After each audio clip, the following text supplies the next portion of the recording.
Hey, what's happening, all you service contractors out there? I got a quick message for you guys. I want to show you a few things about large commercial contracts. If you're in the service business, if you're a window cleaner, pressure washer, you're someone like me that's in the service business, you want to be doing projects kind of like this one here.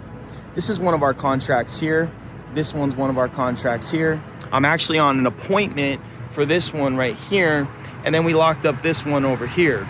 So if you want to do large commercial contracts, you should hit me up right now and I can offer you a free video on how I get into contracts like this. If you're a window cleaner, a pressure washer, or you're in the service business, painter, auto detailer, doesn't matter. You want to know how to get these big deals so you can change your business, change your life, change your whole entire future, and you can stop doing those little itty bitty projects.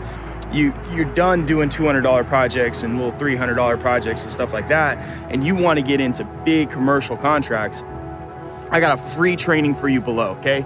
Go ahead, click the link below. It's gonna forward you over to a free training. They're gonna go ahead and give you access to it. So just fill out the stupid information, get inside, and I'll see you on the inside. Hey, what's going on, guys? If you click the link below, it says Discover, and all that's gonna do is take you to another page that we can help you get a free video on how this works into getting large commercial contracts. I wanna share this free video with you. So just click the link below, fill out the stupid little information, and we'll give you access to the video. I'll see you on the inside.